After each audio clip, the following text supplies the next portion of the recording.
Lewis Hamilton's latest performance at the US Grand Prix was a real disaster. Spinning out at the exact corner where George Russell had already thrown a wrench into the qualifying session really highlights the issues Hamilton has been facing this season. It begs the question, with only 5 races left in the current season, is Hamilton navigating one of the most challenging times of his career with Mercedes? And how might this impact his much-anticipated move to Ferrari? Hamilton's challenges since the summer break have been glaringly evident. His best result since then was a 5th place finish in Monza. Which must be disappointing, especially considering he had 2 victories before the break at Spa and Silverstone. Mercedes had promised a significant upgrade package for the Austin race, but it seemed that the last-minute changes only complicated things further for Hamilton. Unfortunately, this led to another spin, exactly at the corner where Russell's issues began during qualifying. It's surprising to see Hamilton, a driver with a stellar track record at the Circuit of the Americas, struggling like this. He has been the undisputed king of COTA, boasting 6 wins since the race was introduced in 2012. Watching him spin out as if he were a rookie under pressure is certainly not something one would expect. In fact, Hamilton himself noted that he can't recall ever spinning at this track during a race, suggesting that the setup of his car, which was put together just hours before qualifying, starting from P17, certainly didn't help his situation either. Reflecting on the race, Hamilton stated, "I had a great start to the race. Obviously, I shot up the inside and got up to 12th, and at that point, it was only the 2nd lap. So I'm not flat out, not pushing particularly, just trying to manage tires. The car started bouncing on the way in and then it just lost all load of the rear and went around me. I've never spun in the race before, not that I remember at least, and if I have, it can only be once, maybe, before in all these years. Definitely frustrating, but I do know that it wasn't that I wasn't focused or anything, it's just unfortunate." One of the most frustrating aspects for Hamilton was seeing Russell finish in P6. Russell had started from the pit lane on hard tires, the same tires Hamilton used at the start of the race. It's hard not to wonder how far Hamilton could have climbed if he hadn't spun out, given that Russell gained 5 positions in just a few laps without significant tire degradation. The ongoing struggles at Mercedes seem to reflect a broader issue within the team. While other teams like Ferrari are experiencing strong finishes, Ferrari managed a 1-2 at Austin. Mercedes appears to be lagging behind, unable to fully capitalize on their upgrades. The situation must feel particularly grim for Hamilton as he navigates these challenges, especially with Toto Wolff, the team principal, expressing regret over Hamilton's race outcome. Wolff recognized that the crash was beyond Hamilton's control, attributing it more to the car setup than to the driver error.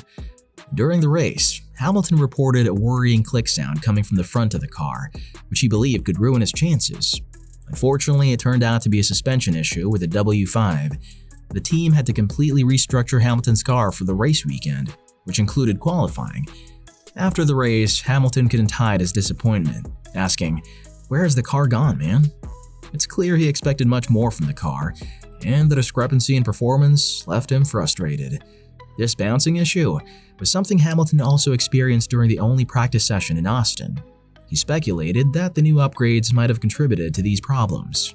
Russell's competitive performance with a Singapore spec car suggested that there was still much to learn about their upgrade scheme. Hamilton commented further, saying, "In practice 1, I had the same issue with the left front bouncing, and the rear end just came around. The same as George in qualifying, I had the spin in turn 3, which is so rare. I was just saying about George obviously having the same problem on Saturday. He's gone back to the old spec car and is looking good out there, so maybe there is something with a new upgrade." Hamilton's loyalty to his team was evident when he offered to share his car's upgrades with Russell after Russell's crash. However, the team decided against this, suggesting they might have more confidence in the Singapore spec upgrades than those introduced in Austin, despite Wolff's firm denials about the performance of the latest upgrades. The real test will be whether the upgrades introduced in Austin will yield any positive results in the upcoming race in Mexico. Right now, Mercedes appears to be struggling internally, with high-profile engineers and drivers feeling the strain of the situation.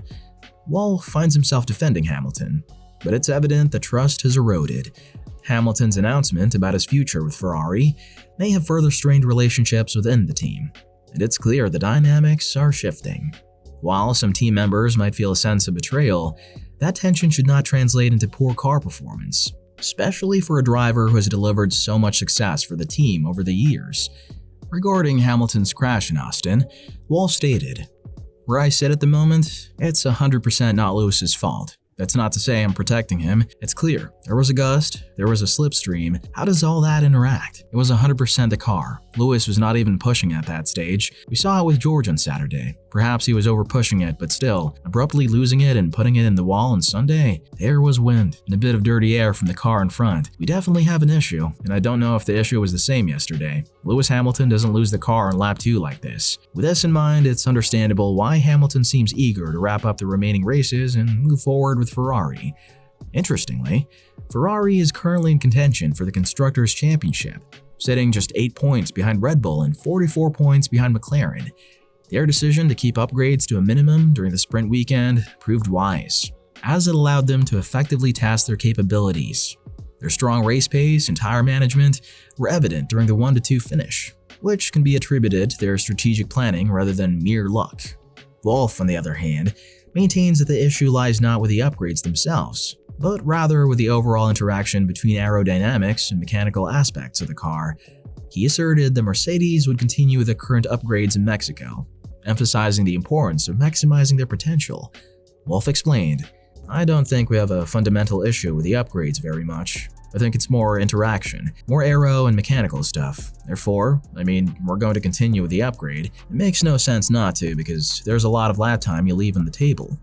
But on the other side, you need to be very open-minded. It's more about getting on top of why we have a car that on Friday is by far the quickest. Before the Colapinto situation, Hamilton was 0.4 of a second up, and the last sector was just trouble, but he would have been quickest. Then on Saturday, it transformed. As the season winds down, Hamilton's mental state is worth examining. Drivers often face pressure, not only from their teams, but also from external expectations and personal goals. For Hamilton, having dominated the sport for years, the current struggles may weigh heavily on him. The prospect of moving to Ferrari, one of F1's most storied teams, might serve as a double-edged sword. While it offers a chance for a fresh start, the pressure to perform at a historically significant team could also be immense. Moreover, the dynamics within Mercedes are shifting. Hamilton's departure has implications not just for him, but for the entire team. They will need to address the apparent internal strife and regain focus, especially if they want to avoid further setbacks in the coming races. The question remains, will the team rally behind Hamilton for these final races, or will the impending transition create further tension? Considering all this, the question arises, is Hamilton being treated unfairly by Mercedes? It seems clear he's looking forward to these final 5 races, hoping to close this chapter of his career and transition to Ferrari, where he hopes to rediscover some joy and success. As the season progresses, it remains to be seen how both Hamilton and Mercedes will handle the challenges ahead. For now, fans are left to ponder whether Hamilton can regain his form in the time remaining, and how his future with Ferrari will unfold.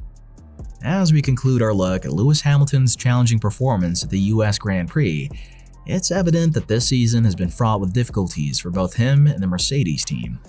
What do you think? Can Hamilton rediscover his winning ways before the season wraps up? Let us know in the comments below. And if you enjoy this analysis, please like and subscribe for more Formula One insights.